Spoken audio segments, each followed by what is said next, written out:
Ladies and gentlemen, welcome to Wack and Trash Recap, the Movie Recap Podcast. I'm your host, Stephen Mitchell.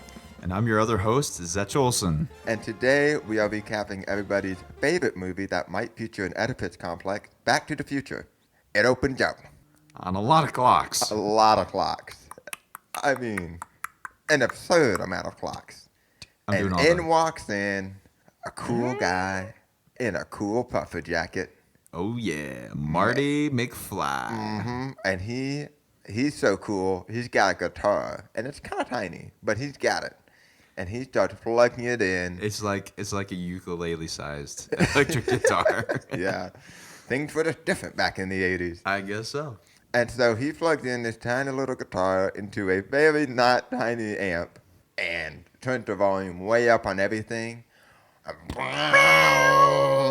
Marty flies back into the bookshelf. Everything's flying everywhere. My man, deaf. His eardrums should have been gone. They should have been shattered. out of existence by that point. Instead, because he's so cool, he just looks back up, takes off his sunglasses. He's like, whoa. What just happened? And then all of a sudden, bring, bring. He gets a call. What's up, Doc? So Marty answers the phone, and it's the doc. And he's like, Marty, meet me at 115 at Twin Pines Mall. I've got a discovery. And he's like, what? You got a discovery? Oh, okay. By the way, Marty, you probably shouldn't play that imp. It's too big or whatever. And he's like, yeah, we'll be sure to do that. He's like, yeah, sure, Doc. 1:15 a.m., Marty's going to meet Doc for some sort of science-related thing. Also on the news was reported... plutonium was stolen by some Libyans. Yep.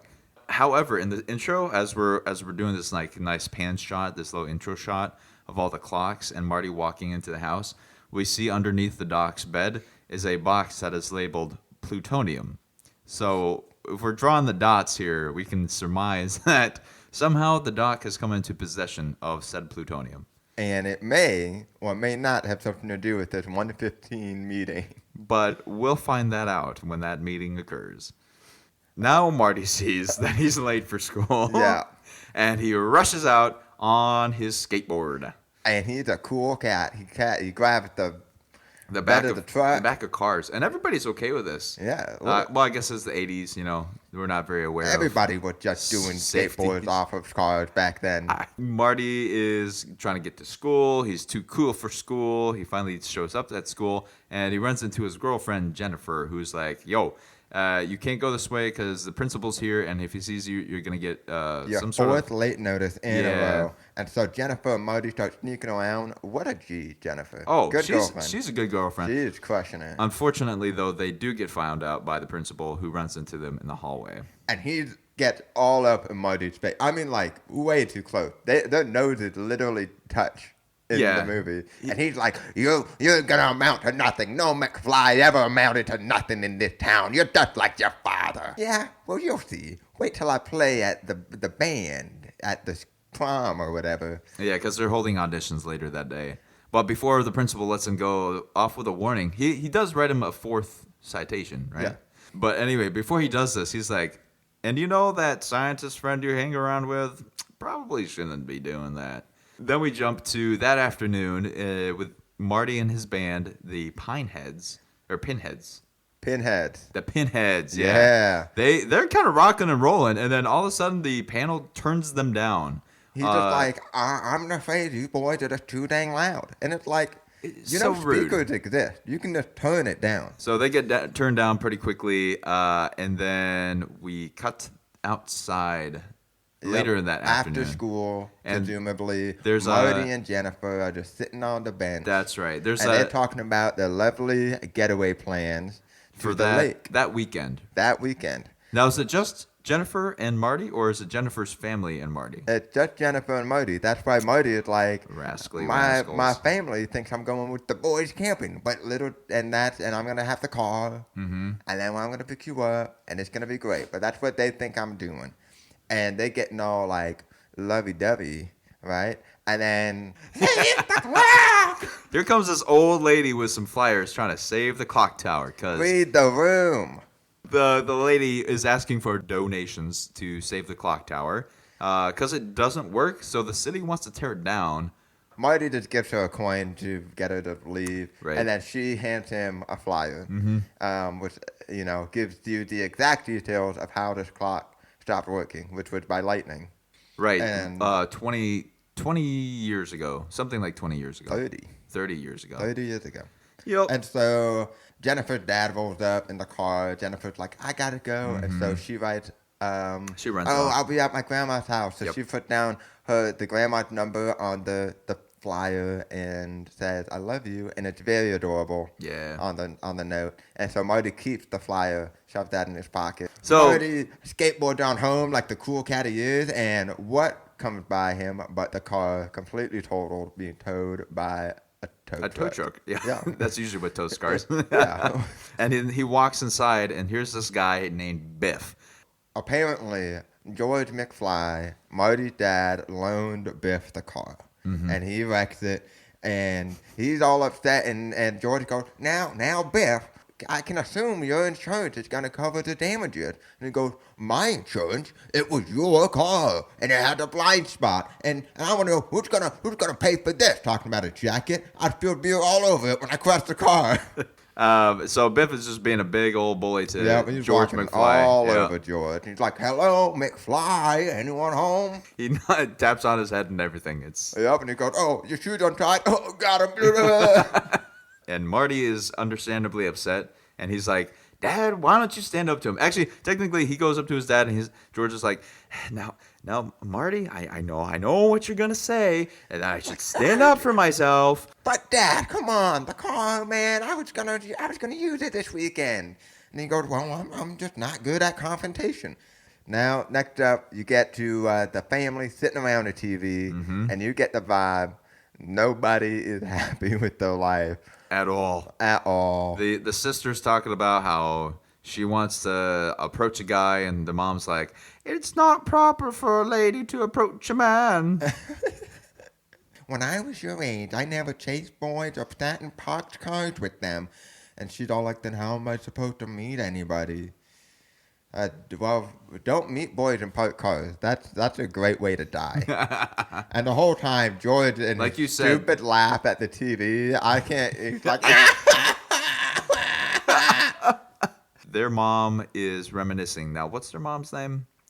Lorraine. That's right. Lorraine is reminiscing, and she's like, do you remember our first kiss at the dance when we were in high school or whatever? And Mom, you've told us a million times it was the fish under the sea. And she's like, no, it was the enchanted under the sea. That's right. So she's very much reminiscing of what the relationship used to be. Yep, and George is just laughing away. Not there. He's numbing the problem. He's not facing it. Cut to Marty sleeping in the weirdest position. Tell him how he's sleeping. All right, I'm going to paint you a visual picture here. Please do. Marty is in jeans, first of all. And sleeping, he's got which is his crazy. Left arm, he's sleeping on his side, and his left arm is like underneath him. And then his right arm comes up behind him and is like touching his butt, kind of. It's tucked into his back pocket. Oh, yeah. Oh, okay. That's why he has the jeans. Right. Because most pajamas don't have back pockets. Exactly. That makes sense. All right, now Doc calls him, and he's like, you didn't fall asleep, did you, Marty? And he's like, what? No, I'm awake. I'm on my way, Doc. And so he goes, and he meets Doc, and Doc, huge old... Doc also makes sure that he brings the camera with him. Yep. Because they got to document whatever's about to happen. Exactly. So Marty grabs the camera. He rolls up to Twin Pines Mall, and he sees a load, like a huge shipping truck. And then out comes out... the DeLorean, which is a sexy car for back in the 80s, I guess. Doc comes out, and he is freaking crazy. He's got some goggles on. He's got his hazmat suit. And he starts telling Marty all about how, back in 1955, I remember I came up with this idea for a time travel machine, and this is it. And Marty's like, you're telling me you built a time machine in a DeLorean? He's like, the way I see it, if you're going to build a time machine into a car, you got to give it some style. And it's amazing. This guy has some great thought processes. Oh, yeah. So he's like, all right, watch this. And then he calls his dog Einstein, so hence the Einstein. He calls his dog Einstein over to the car. He straps him up in the seat, and then he pulls out a remote control, and he starts to remote control this car away. And Marty's like, what? That thing's hooked up to a remote control? Doc is like, when this baby hits 88 miles per hour, it's gonna go down. And so then he starts zooming the car at them. Straight towards them. And Marty's recording, and he's trying to, like, step away because he ain't trying to get murdered. And Doc pulls him in closer. He's like, no, Marty, watch this. And then, boom, 88 miles per hour hits, and the car disappears. Flames go up. Marty's like, right under their feet, too. Yeah. I mean, they should have caught on fire, but... And Doc is like, Marty said, Doc, you killed Einstein. You disintegrated him. He said, no, I sent him in the future. 1 minute. A minute later. Which in the car reappears where it disappeared. Well, it appears where it was a minute in the future. Right. It appears where it was in a minute in the future. So, but the Doc and Marty are still standing where they were when it disappeared. And so if they had not moved like a second sooner, Doc, then they would have been run over. Great shot! And he pulled him over, and they're fine. And so Einstein comes back unscathed, which is great because we love Einstein. And it shows that scientifically that this whole time travel thing has worked. And it's all due to this flux capacitor is what we learn. Yep. And that thing... Yep. That thing, it does not run off of gasoline or diesel, but it runs off of, you'll guess it, plutonium.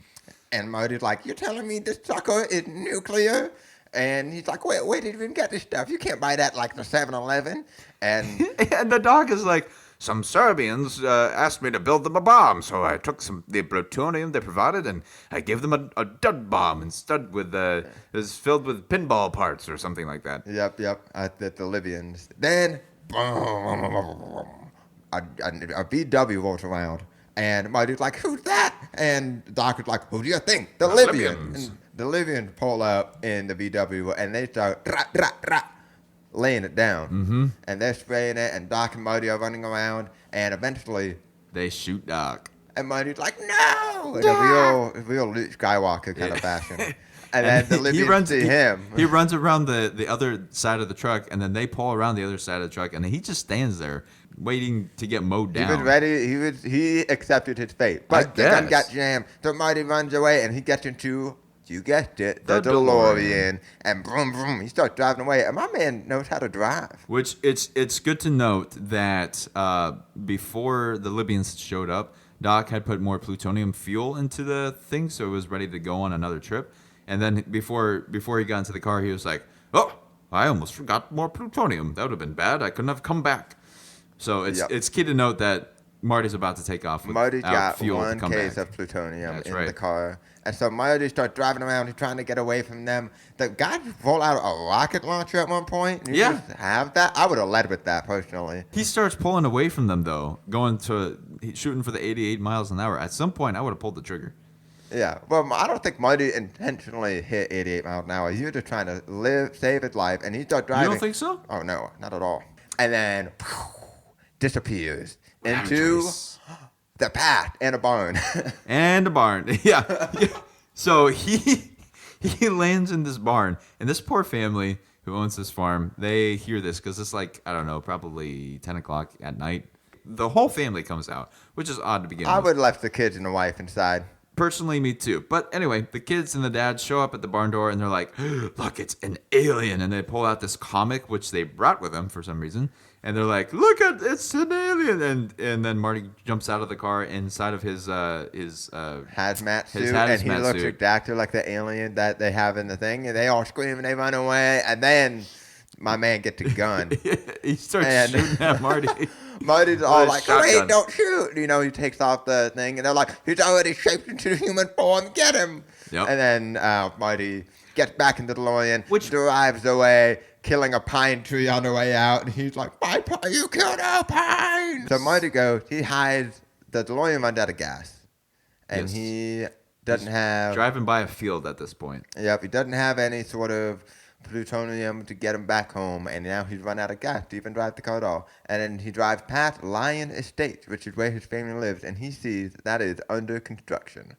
So he hides the car away under like 3 branches, and he hits and the calls town. it a day. Yep. And so he goes into the main city of the name Hill Valley. Yes. Hill? Yes. Yep. Welcome to Hill Valley. Yep. Hill Valley. And the sign says a nice place to live, so you know it's a nice place to live. Yeah, at least that's nice. So Marty walks into town, and things seem to be a little bit odd. People's clothes are a little outdated. Obviously, kids have these spring shoes that are also very outdated. But very cool. But very cool. We'll put that note in there. And the mayor is like There's not cool, some old white dude. Well, there's a campaign truck going around blaring this mayor who's running, which if you recall earlier when Jennifer and Marty were sitting in the town square, there was somebody who was running for mayor, which was Goldie Wilson? Yep. Yes, Goldie Wilson. And so obviously something has changed here, and Marty's not sure what, but he picks up a newspaper and he sees the date on there, and it is 1955. 1955. I had it at 1965. That's why I was so confused. Oh, yep. That would do the it. 50s.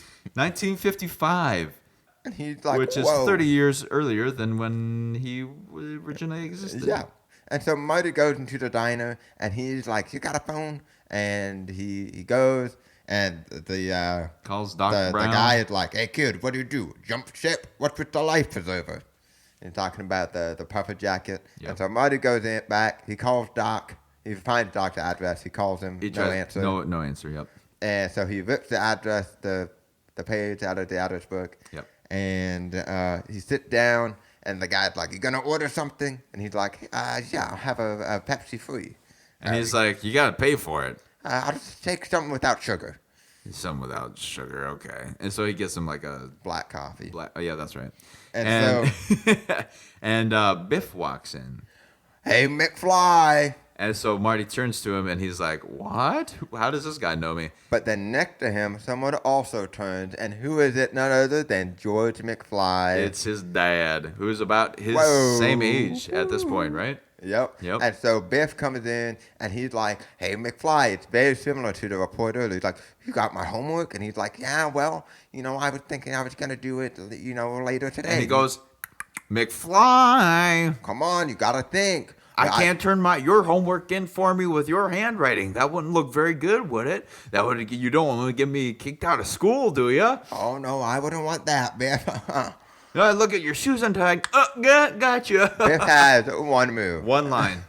And he hasn't changed it for 30 years. Nope. And so Biff, bullies him up a little bit. Bullies him up around. I don't know what I was about to say. and then he take leaves. off. And then a worker at the diner comes over and he's like, George, you gotta make something of yourself, man. You gotta stand up for yourself. You think I'm gonna sit here working at this place all my life? Hey, watch it, Goldie. Yeah. And he goes, hey, you're Goldie Wilson. You're gonna be mayor someday. And he's like, yeah, I can be mayor. I like the sound of that. Goldie Wilson for me. And so eventually George McFly is not really taking any of this to heart, and he runs out. Leaves. And Marty follows his dad and pushes him out of the way of the car. Well, let's explain why he's getting pushed out of the way. We'll back up a bit. So Marty follows George around. George is a bit of a peeping Tom, as he said in the movie. Yep, and so he goes up into a tree, and he starts spying on a girl whom we do not know. And then he falls out of the tree. In front of a car that's coming. Moving car, and Marty is trying to not let his dad die, so he goes and he shoves George out of the way, and then bam, hit by a car. And he hits his hat on the ground, and he gets knocked out. Now the guy who's driving the car jumps out, and he's like, "What are you doing in the road anyway?" And then George runs away because he's terrified. And so the guy's like, "I don't know what to do." So he picks up the kid and he takes him to the house. Yep. And then the screen cuts to black. And Marty wakes up. And there's a woman in his room, and he's like, "Mom, is that you?" It is his mother, but 30 years younger. And the lights are off, and his pants are off. And she's like, "Hi, Calvin." And he's like, "What? Who are you talking to?" He's like, "That's your name, isn't it?" Calvin Klein. it's written all over your underpants. My underwear, and he's pantsless. Out. So Marty heads down and meets his aunts and uncles, his future aunts and uncles, which are Lorraine's brothers and sisters. And then the dad is like, I guess you're a sailor with that life preserver. And so they're having a family dinner. They don't realize just how much of a family dinner they're having. Oh. And the mom is like, do I know your mother? And Marty's like, yeah, I think you do. And you will soon.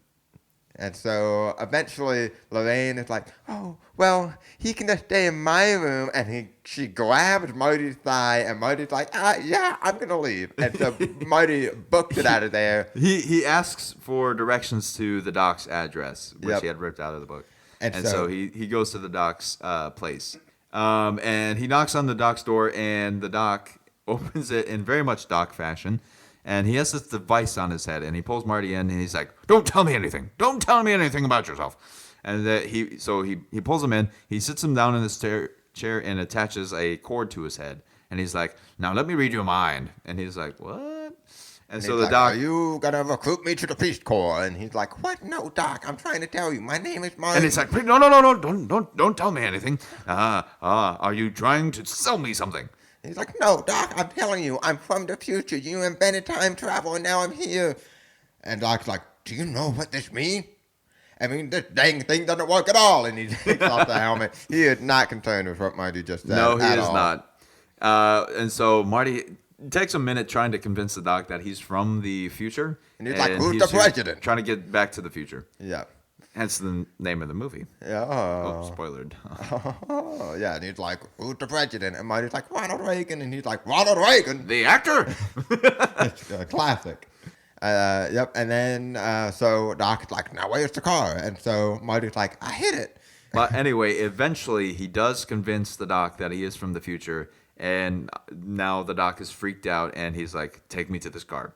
So Marty takes him back to the DeLorean to show him that the Doc in the future did create the flux capacitor. So they take it back to the Doc's house, and they start watching the footage that Marty had recorded at Twin Pines Mall. And you get to the part where Doc talks about how much power it takes to power the car, hence why they don't use diesel, they need plutonium. 1.21 gigawatts.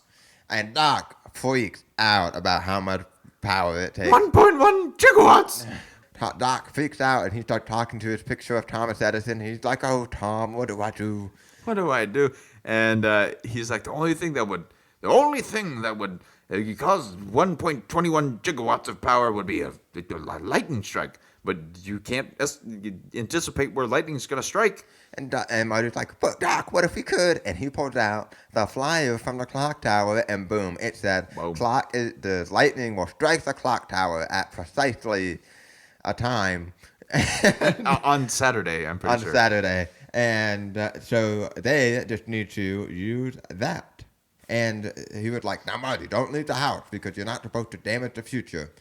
And he's like, well, I kind of bumped into somebody. My mom and my dad. And I think my mom's in love with me. Yep. So Marty had a photo of his brother and his sister, and his brother is starting to fade away from existence. And Marty is like, "Oh, yep, the Doc says, Marty, you got to set your parents back up together." And Marty's like, "Wait, Doc, are you trying to tell me that my mom got the hots for me?" He's like, "Yep." Yeah, you got it. Yep. So the Doc tells Marty that he has to set his parents back up so that they go to the Enchanted Under the Sea dance. Yep. Enchantment or enchanted? Enchantment Under the Sea. Enchantment Under the Sea dance. Yep. And they have to kiss there so that they end up together. Marty goes to school, and he sees Principal Strickland, and George McFly is getting bullied. And then Openly. The principal shows up to him, and he's like, "You're never going to amount to anything." Like, bro, you are one of the bullies, too. Yep. And so Marty and George, George is sitting at lunch. Marty comes up to him, and he's like, "Oh, I didn't know you did anything creative," because George is writing some stories. And he goes, "Oh, I don't let anyone read my stories." So he's encouraging George to share his love, his passion. Yeah. He's got a little creative brain, but then overcomes Biff again. Well, Biff doesn't come over to them. Biff does. Oh, that's right. So Marty is telling George, yeah, Lorraine, man, you got to ask her out, man. And he's like, oh, I think Lorraine would rather be asked out by someone else. And then they look around, and clearly she does not want to be asked out by anyone else. She is being harassed by Biff. And so Marty walks over and pulls Biff off of him and sees that he is like a good foot taller than him. And it's a little intimidated, but he still stands up to him. He stands up his ground. Way to go, Marty. And Biff is all like, so why don't you make like a tree and get out of here? And which shows you how much he knows about sayings. Oh, yeah, smart guy. And the principal shows up and saves Marty from a butt kicking in that moment.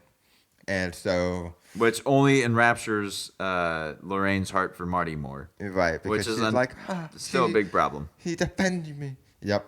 And so... As she says it, she has the hots for him. Mm-hmm, mm-hmm. George leaves, and Marty follows him, and he's like, why do you keep following me around? I'm never going to ask Lorraine out. Not you or anybody in the world could convince me. And so he runs off, and it's that night. And who shows up but Darth Vader? Yes. Marty sneaks into George's room, and he loudly plays Led Zeppelin on George's through like headphone, and it's like shocks him awake. And George is like, "Whoa, what's going on?" And he sees Marty, but he's in a hazmat suit, so he can't see who it is. And he's like, "I am Darth Vader from the planet Vulcan." So George runs into Marty, and he's like, "I gotta ask Lorraine out." Why, George? What happened? Because last night I met Darth Vader from the planet Vulcan, and he said that he would suck my brains out if I didn't do it. You should keep that part to yourself. And so he goes, George goes into the diner to ask Lorraine out. And before he does, he's like, but I don't know what to say to her, Marty. And Marty's like, say the first thing that comes to your mind. Just and he's whatever like, comes to mind. He's like, nothing's coming in my mind. Same. Yeah. Dude, I feel George on this one. But George walks into the diner. He asks for some liquid curd. Lou, give me a milk. Chocolate. And so he rolls up to Lorraine, and he goes, Lorraine, my density had popped me to you. And she's all like, what is going on? And he's trying to say, my destiny had brought me to you, but he can't remember the words. He's fumbling. Marty is watching from a distance. And then who should walk in? Oh, Biff, again. Of course. And he's like, McFly, I thought I told you to never come in here. And he's like, oh, well, now. And as he's walking over, Marty trips him. And then Biff comes up and is like, oh, you're going to get it now. And Marty's like, Scoop, we got to get out of here. And so he runs away. He hits Biff in the face. Biff falls down, and then he runs out the door, and the rest of the gang topples over as like dominoes or whatever. They're not a good backup crew. Yeah. He pushes him through, and he goes, and Marty finds a kid that's riding like a scooter, and he's like, can I borrow this? And he rips the handles off of it, and he starts riding this thing like a skateboard because it's cool. Because he knows how to do it. And so Biff and the gang, they follow him out, and they jump in their car, and then a skateboard car chase ensues. Yes, and it's intense, and Marty's dipping around, getting all cool, and eventually Biff catches up to him, and he's like hitting Marty with the car, and it's pushing Marty, and he's like, his plan is to murder Marty. He's going to run over him with a car. Well, he's already pushing him, and then they see a truck ahead, and they're like, ram him into the truck, and then Marty looks back, and he's like, I don't want that, and so he just gets out of the way, which makes me wonder, why didn't he do that sooner? I don't know. He didn't think of it. He does the coolest thing ever. He James Bond runs over the car. Yep, and then jumps back onto the skateboard that was still rolling. And then everybody is just too impressed. They look back at Marty. They're like, oh my goodness, that was the coolest thing I've ever seen. And then they hit a manure truck. Yep, and in case you didn't understand what it was, Goldie runs out, and he stands right next to the truck that says manure, and he goes, woo! And he pinches his nose. Takes a good old whiff. Yeah. And then Lorraine is like, what a dream. Which is not what we want to hear. So we're really heading in the opposite direction of where Marty wants to go. But he heads back to the doc's house, who has set up a 1-to-1 ratio model. No, it's not 1-to-1. He makes a point to say, I didn't have time to build up the scale. Well, it's still a pretty accurate model of And it's completely unnecessary. 100%. Well, the model part I understand. So, because they basically show the wire that's going to go from the clock tower down into another cross beam wire. And so the DeLorean is going to drive through, and at exactly 88 miles per hour, it is going to have a metal rod touch the lightning rod. And then At the precise moment, and that's going to empower the car to go back to the future. But as this whole thing is going on, they hear a knock on the door. And and the doc runs over to the door, and he's like, "It's Lorraine. We have to be quiet." Which, like, bro, you're right there. She definitely heard shouting.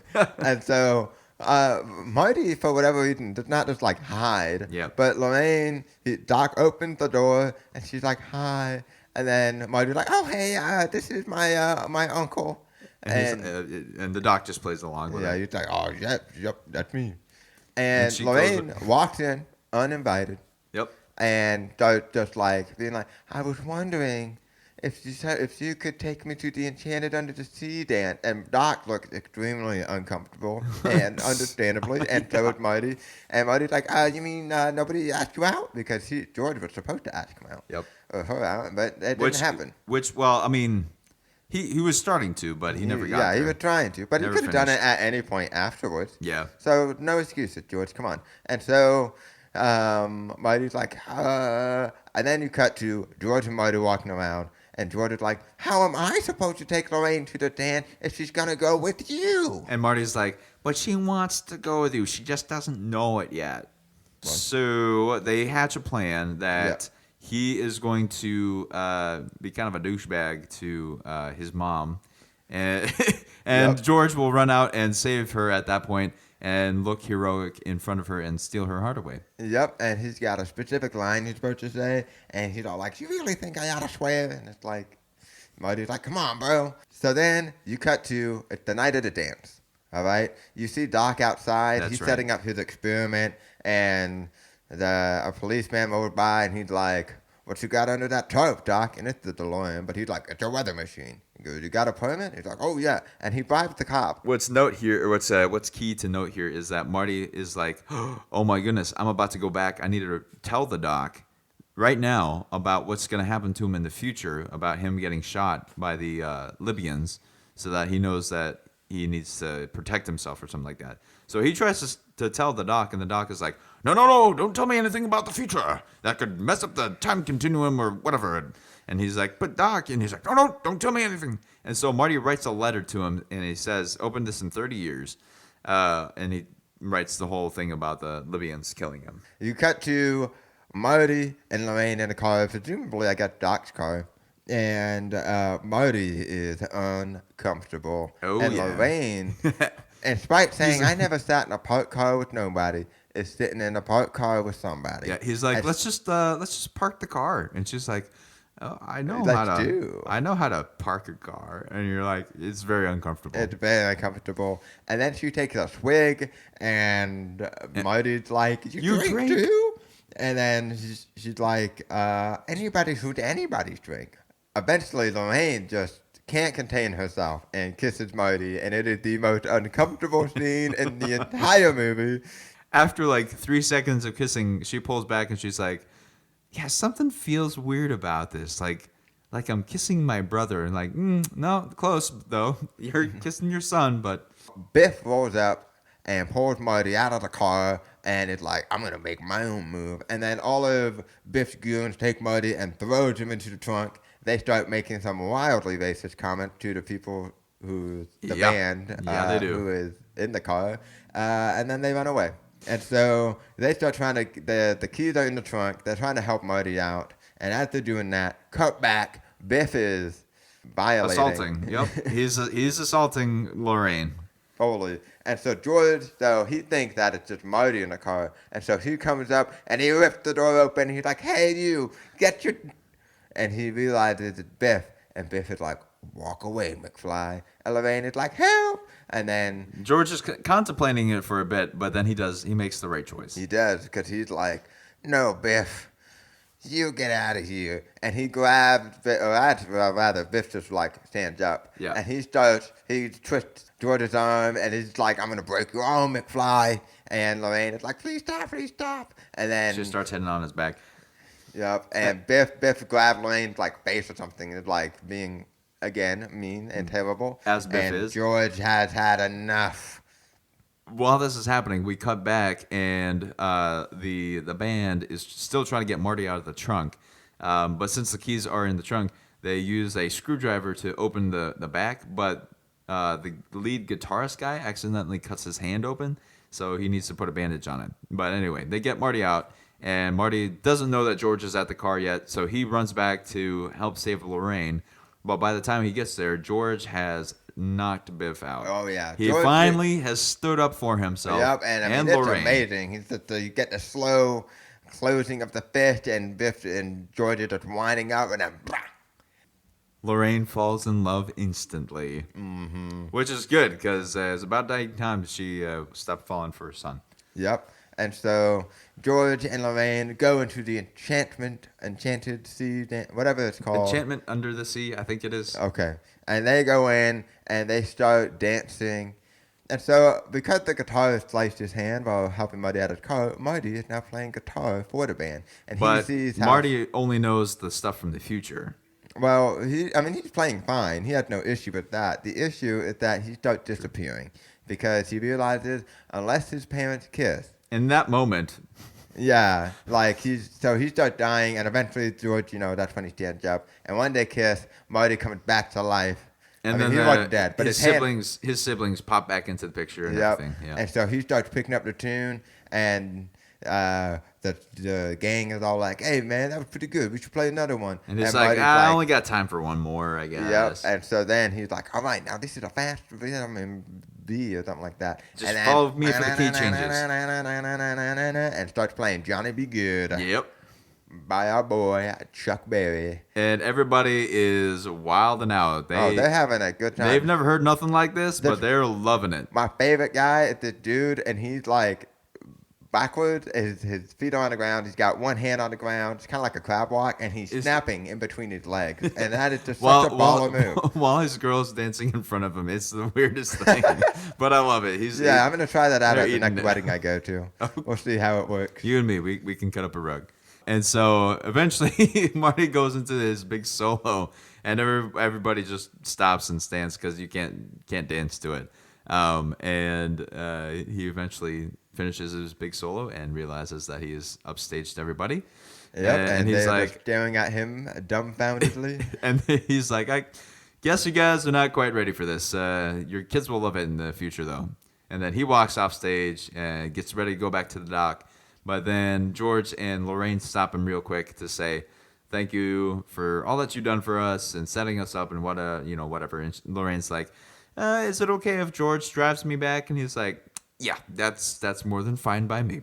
Yep. And he's like, "By the way, if your son ever sets a carpet on fire when he's 8 years old, maybe don't get too mad at him." And they're both blushing because they're like, "It's a little too early to talk about kids, But he knows.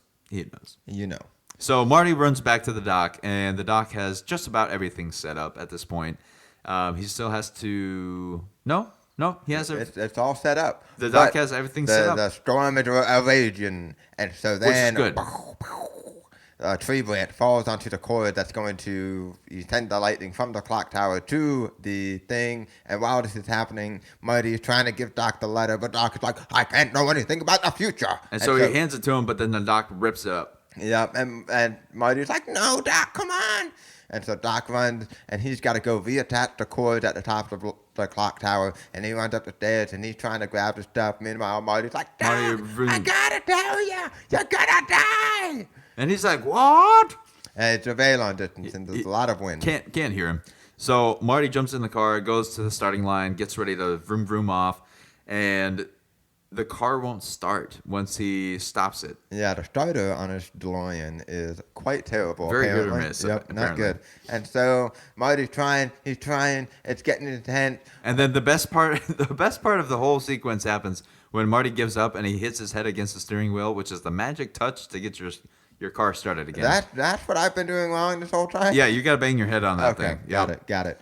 And so finally the car starts back up, and the doc is still trying to reconnect the wire. Well, and he reconnects the wires. My man has a climber's grip strength. He falls off, and he's just holding on to the clock, and then eventually hold solely onto the cord and it's like plugging it. It's crazy. Yep. I have mad respect for him. That grip strength, unparalleled. And eventually he connects it, and then in the process of connecting it, he unplugs the cord from like another spot, and he sets up a zip line somehow. It's so cool, and he's on down, and Marty is starting his journey at the same time, and he's reaching 88 miles an hour. It's getting close. It's not going to make it in time, and then connect the thing. Lightning strike. Right as Marty makes the connection. Right at Doc, I feel like should have like died in that moment. As probably because there's all that through his body.